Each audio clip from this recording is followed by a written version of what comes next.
There's a guy on Twitter, I guess named Joe Cronin. And he's got a cool way of talking in the microphone. You suck Joe Cronin's dick, fucking faggot. And or some various version of that. You're listening to The Joe Cronin Show. Don't forget to like, comment, and body slam that subscribe button. This is the epic voice guy, and I can honestly say, Joe Cronin is god awful, that is. You guys seriously listen to this guy? And now it's time for The Joe Cronin Show. And he's got a cool way of talking in the microphone.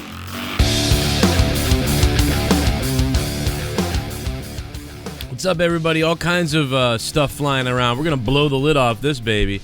What probably should have been done in 7 separate videos so that I could have reaped the benefits of possibly trending, going viral, being topical, or having an isolated video. Because I was busy doing other things, I gotta do it all here in one video. Unfortunately, I would like to have capitalized on this better. The worst thing to me is these other other wrestling YouTubers who make a video, make like 10 videos a day or like 7 videos a day. I've seen a lot of these people, and they're always like, "Oh, we'll talk about it in the next episode," or "Thanks for listening to this episode," or you know what I mean. And like the video is like 90 seconds long. Like they make a news video, they're like, "Rumor is, that Hulk Hogan is gonna take his dump on the stage tonight. Anyway, this episode's over." Like, what the hell? What the hell is an episode? That just call it a video. This video's over? Like, there's no episode. You don't have an episode if you have 1 minute video. That's not an episode. That's an almost waste of time. But anyway, I don't know. Those videos just, that pisses me off. That word just doesn't work with that. Even if you have like a 5-minute video, it kind of makes you go, what? But maybe 10 minutes. Once you get to 10 minutes, then I think you can call maybe what you did an episode. But I don't know. Anything that's under 5 minutes, someone calls an episode, is not an episode. It was a 5-minute video, or I don't know. I don't know. Anyway, Hulk Hogan. There's a lot of news. And you guys have probably seen a lot of the news already. Again, it would have been smarter if I made a singular video about all these subjects. But let's just run through it real quick. I'm not even going to waste time. This might not even be an episode, how quickly I'm going to try to run through this. Also want to let you guys know that my Patreon, I have, well, let's get into the Hulk Hogan stuff. So the bottom line is that the person who reported, that Hogan was there the last time, once again, reporting that Hulk Hogan is there again. He was right last time. There was just sort of some other stuff, rumors that Hogan might actually appear on Raw. Now, that may have been a thought at one point, and then they realized they were way further behind than they thought. But it is being said that Hogan is there right now, and now there's a strong possibility that Hulk Hogan may appear tonight on Monday Night Raw, or to me, it's also very possible that he's just there because, he's meeting with them some more, trying to he may be campaigning for himself, you know what I'm saying? Like, he may be there to just make sure he tries to win over everybody and make sure to say he's not running away from this, and he's not coming back until all the wrestlers are accepting this. Maybe. It may just be him campaigning, you know what I mean? I even myself find it a little hard to believe that he would show up tonight on Raw, just because it seems like something fully isn't fulfilled yet, and I feel like they're at the point where they wouldn't want him to be on screen until everyone in the back is okay with it. However, it is possible that everyone in the back is okay with it, and Hogan is going to come out tonight. So who knows? All right, on to the next thing. The big rumor. First of all, I do want to say that we've been talking months about the fact that it is possible John Cena faces The Undertaker again at SummerSlam. And now it's being said that possibly The Rock is going to show up at WrestleMania 35. And he's going to wrestle Roman Reigns, is the report. My guess is it's possible that The Rock could be the special guest referee at SummerSlam with Brock Lesnar and Roman Reigns. And it's also possible that somehow The Rock messes up or is blamed by Roman Reigns for something about the officiating of the match. The only thing I don't like about that, if that were to happen, is that it's such a long time from SummerSlam to WrestleMania. So that would be quite the long, slow burn that could fade away. So hopefully that's not what they're doing. I think if you know, they were going to follow up the next pay-per-view with that match, then this would be a great idea. But waiting to WrestleMania to me just seems like it would be too far away. So I would rather that something like that happen closer to Mania. But that's just my little bit of one of my opinions based on what I saw that could happen. But The Rock versus Roman at WrestleMania, will it be straight up The Rock versus Roman? Will there be a heel turn? I don't know. I will say that, like many other subjects, I will kill this subject forever if it doesn't happen. If Roman Reigns is not a actual heel, like a real heel, like we know he's a heel now, if he's not a heel by the night after WrestleMania, or by the end of the night after WrestleMania this year, after WrestleMania 35, if Roman Reigns is not a heel by that night, I'll never talk about it again. I'll never bring up Roman ever being any theories of him going heel ever again. I will only say that he should have turned heel, and here's another chance he could turn heel. But I will never, ever come up with ideas or theories how he could do it, why he should do it, whatever. I will be done with that. He will never turn heel as far as I'm concerned at that point.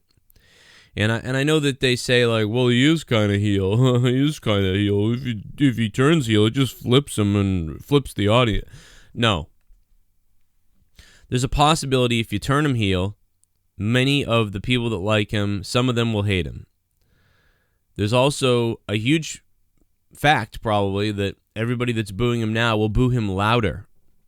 So there you will get the fans on like 70 to 80% on board that this guy's a heel. Whereas right now, it's always a wishy-washy. Wishy-washy sucks. Wishy-washy isn't entertaining. What's entertaining is when the fans are concise about something. What's more fun, to hear half the crowd saying, boo, boo, and then the other rest of the crowd going, ooh, yeah, Roman. Like, it's not fun. It's fun when everybody's chanting yes, or whenever everyone's chanting shut the fuck up, or something like that, or boo. It's fun. It becomes, your mind creates that pack mentality, and your mind sets off like, I've got to boo him too, you know what I mean? But when you get a wishy-washy half and half, you get garbage. I don't understand why they don't understand this, and they keep saying that, oh, it won't matter if you flip them or if you really try. Stupid. But merchandise-wise, it will matter. I get that. They will lose sales because people will want to not wear his shit. You know how you handle that? Do you know how you handle that? You still make money with Roman? You create a Roman Sucks t-shirt, or a Roman, like Roman's awful or Roman crap. You have one of the other wrestlers basically be like, hey, yo, I talked to the guys up in the t-shirt booth, and they made this t-shirt for you. It's for sale. Everybody can get it. Look at this. And it says, like, no Roman or something like that. No more Roman. Dude, that t-shirt would sell out. Like, WWE could literally sell the crap. Dude, just look at what JD did with his shirts about Roman. And that's with at the time, a 60,000 fan base on YouTube. You're talking about like 500 shirts were sold or something like that from that guy. Can you imagine what the WWE would do in merchandise of sales of anti-Roman shirts? So you could easily make up for the merchandise by selling anti-Roman Reigns shirts. It's not that hard. It's a genius, to be honest. You know, there's many times I thought about doing one, but some of the ones that I saw from him, I just thought, man, I don't want to get sued by the WWE. I feel like you could get sued for that thing. So I don't want to touch it. But luckily, it hasn't happened. But here's the thing. We talked about Hogan. He's going to be there. But will he make an appearance? Rock versus Roman at WrestleMania. So much to talk about there. And quite frankly, I'm probably going to sit down with Jake. And we're going to have a one-on-one. We're going to break down all this shit. I also want to say that on Patreon, my NXT review is going up in just a minute. So anybody listening to this right now who got this far or wants to keep listening to some more stuff, last week's NXT obviously was awesome. You know, it got spoiled for almost everybody. I watched it, still thought it was really good for the most part. So it is what it is. My NXT review will be up on patreon.com/Joe Cronin Show. So go ahead and check out my Patreon. Make sure you are a patron. We'll have make sure you're a patron, man. I don't know. There's a bunch of stuff up there. It's 30 hours a month, man. 30 hours on my Patreon a month. So much stuff is going up there and going to be going up there. Right now, the Corrupted Podcast's up there. Everything else is up there. Got to shout out Lauren Collins. Lauren Collins went from $1 to $5. Thank you, Lauren. And we lost a bunch of patrons because that happens. But we do still have 328 patrons. That's pretty damn good. The Patreon has been nuts, man. I'm talking to you guys over there so much. There's so many people sending me messages over there. It's so easy to get messages over there. I still don't understand the House of Hardcore stuff, man. It's really weird. You know?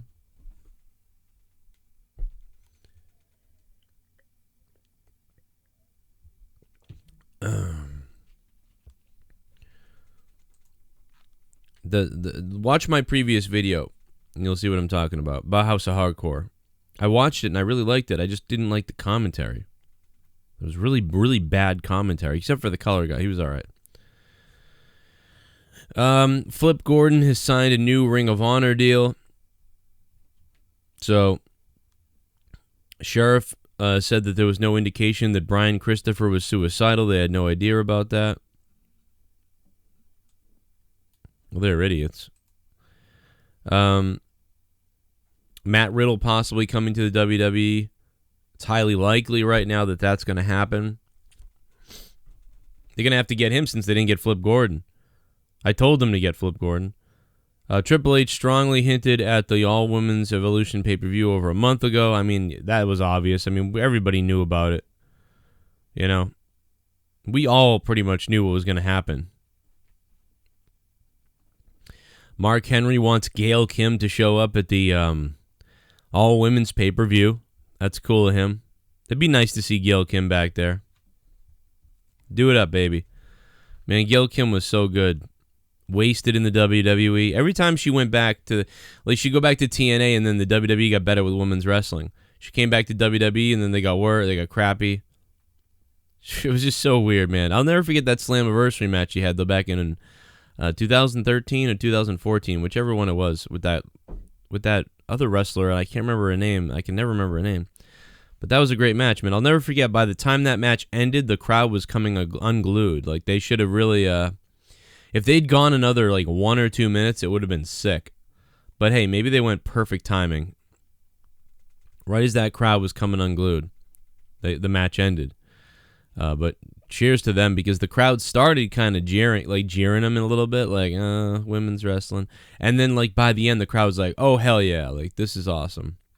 Never forget that, man. But I miss the beautiful people, too. Really miss them. Jerry Lawler wanted to help Brian Christopher get a job at WWE Performance Center. That's just so sad, man. Oh, speaking of sad, this is really terrible, but when I went down to Grimm's Toy Shows thing, I met one of his buddies, Ace, and apparently his kid just passed away last night from some kind of tragedy. I don't know why. I can't even talk about it or I'm going to freak out. But there's a GoFundMe for him, so I'm just going to leave the link in the description box down below. So if anybody wants to go check that out, anybody out there likes to help people, there's a GoFundMe for him. So check that out too. I know that's really random of me to just pop that on you, but it just popped into my head. I just remembered. And it sounds like it was just horribly sudden and weird. So anyway, that's about everything I really wanted to talk about there. That's all the news here. I mean, there's still some more. I'll probably come out with some more stuff. My NXT review will be up on Patreon in the next 15 to 20 minutes or so. So look for that. Thank you guys for watching this video. If you missed my other video from yesterday about House of Hardcore and Cody Rhodes helping a fan out, that's going to pop up for you right now. So go check that out. And we'll be live with all my shows right now on the Joe Cronin Show, even the Corrupted channel stuff. So if you see some live shows that are not wrestling related, I do apologize to you wrestling fans. But my other channel, Corrupted, right now, just can't go live at the moment.